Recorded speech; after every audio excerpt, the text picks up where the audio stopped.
Hello and welcome to News Warrior, BharatShakti.in's video blog. I am Nitin Gokhale, and as usual, we are going to discuss something that concerns India and the wider world.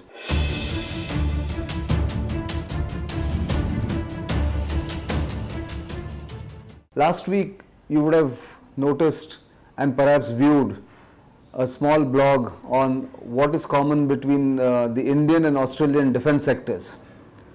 As I mentioned in that blog, I was in Australia in mid-June and I learned several things about its foreign policy, its defense strategy, and of course its approach to foreign policy. So where does India stand in Australia's scheme of things?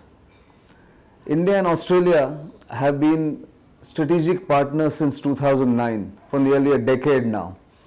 But the relationship has really gathered pace in the past couple of years after Prime Minister Malcolm Turnbull had visited India in the summer of 2017. That time, it was decided that India and Australia will try and take its relationship to the next level.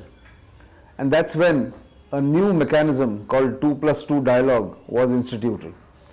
What does that 2+2 dialogue mean? I'm aware that most people would have now got to know about 2+2 dialogue between India and the United States because it was in the news of late when it got postponed twice, where the ministers of defense and external affairs from the Indian side and the Secretary of State and Secretary of Defense from the United States side were supposed to meet in America and of course carry on that dialogue, but that got postponed for reasons that US wanted something else as its priority rather than the Indian dialogue. So for more details, you can actually visit one of our podcasts on the BharatShakti.in website, where we have spoken about the reasons behind postponement of the 2+2 dialogue between India and the United States. But getting back to India and Australia, the 2+2 dialogue between India and Australia is at this secretary level, which means the Defense Secretary and the Foreign Secretary of India would meet their counterparts in Australia and have extensive discussions on both the foreign policy and the defense strategy. The first of that meeting took place in December 2017. That is one way of enhancing the dialogue, enhancing trust between the two countries. But there is much more happening between India and Australia. And one of the key drivers of India and Australia relationship is economic.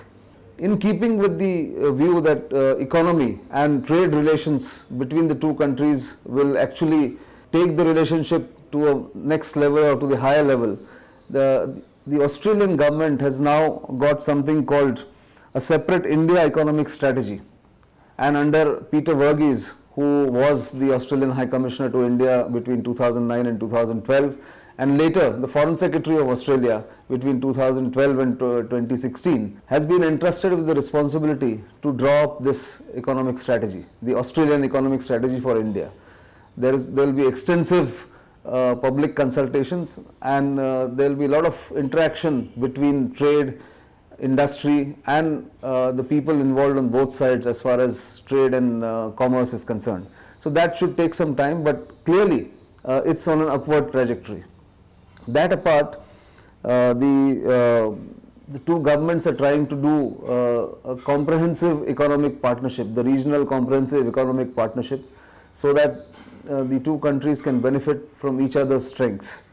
At the moment, the bilateral trade in goods and services is just about touching $20 billion, which is much below the real potential. The good news is that the people-to-people exchanges between India and Australia are increasing. Clearly, there is a lot in common between India and Australia, language being one. Both countries speak the English language.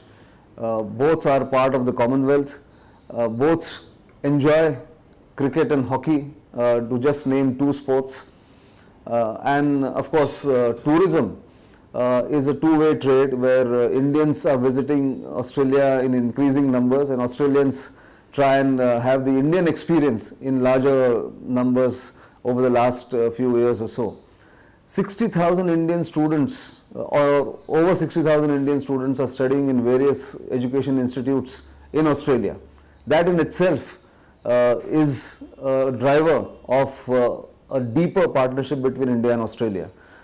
Just to give you a comparative figure, there are some 13,000 Indian students in China and maybe about 6,000 odd Chinese studying in various institutions or doing some research in India, according to one figure. I'm not sure about the second figure, about 6,000 Chinese, but I'm quite sure about the 13,000 Indians studying in China.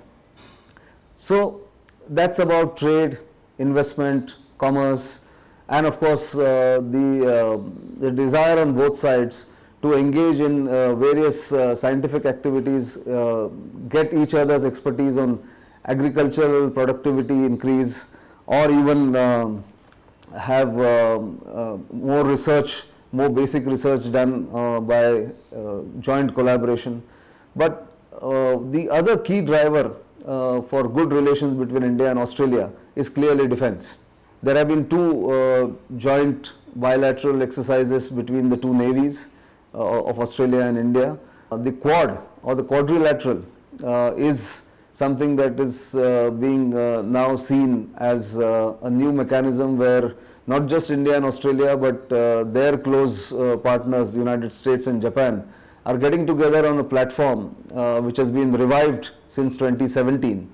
But there is a crucial difference there from what people think about the Quad or the quadrilateral and what is in reality happening.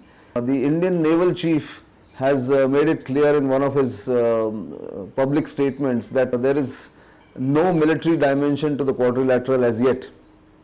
I think that's because none of these four countries want to be seen as ganging up against China for any containment policy that could be seen as a spoiler for their bilateral relationship with China.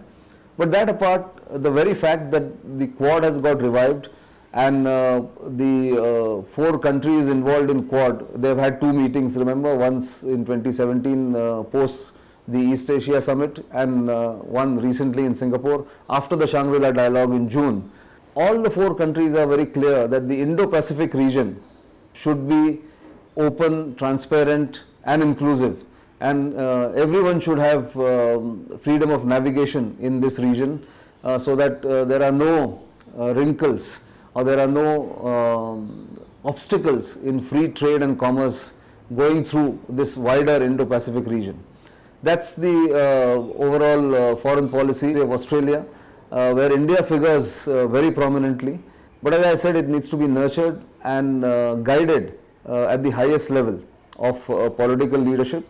And fortunately, both New Delhi and Canberra are focused on deepening the relationship. What I found in Australia when I was touring these three cities, Melbourne, Canberra and Sydney, during my meetings with different officials and especially the Australian Navy Chief, some officials from the Department of Foreign Affairs and Trade of Australia and some think tank scholars, that there is great interest about India in Australia.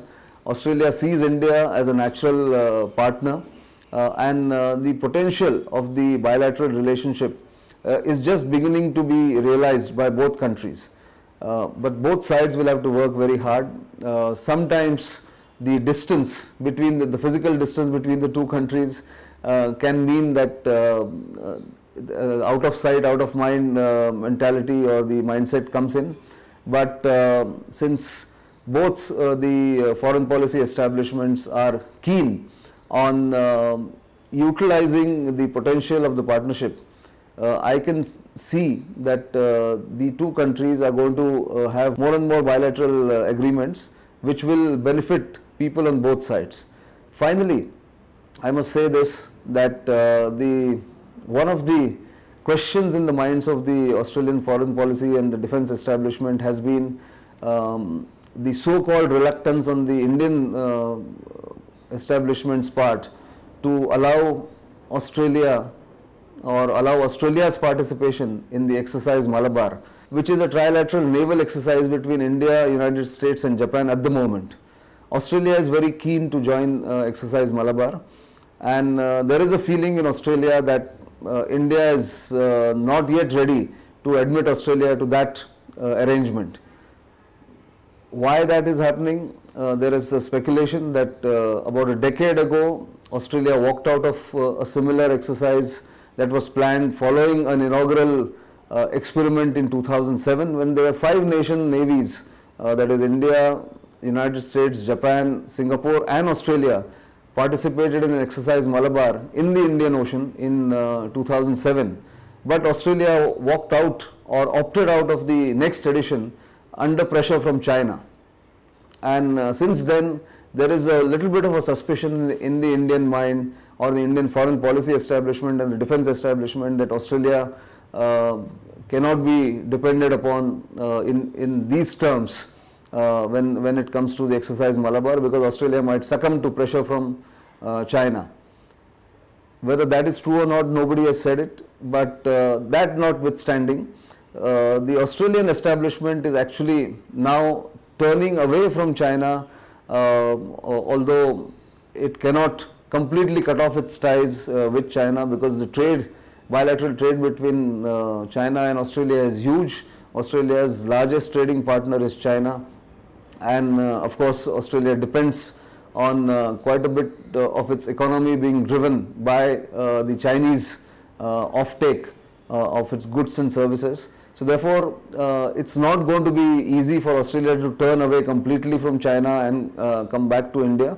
But at least that is something that Australia would want to have an alternative in India and allow the trade and goods and services to flourish, so that it has as a backup if things go wrong with China. There are multiple problems that Australia is facing with China.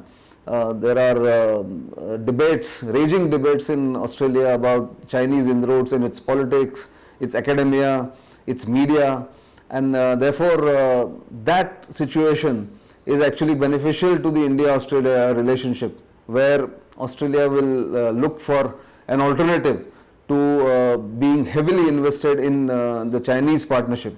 Therefore, this is something that one took away from the visit to Australia, as Australia prepares to play a larger role and also tries to increase its cooperation in all respects with India and other nations in the Indian Ocean. But for the moment, this is Nitin Gokhale signing off.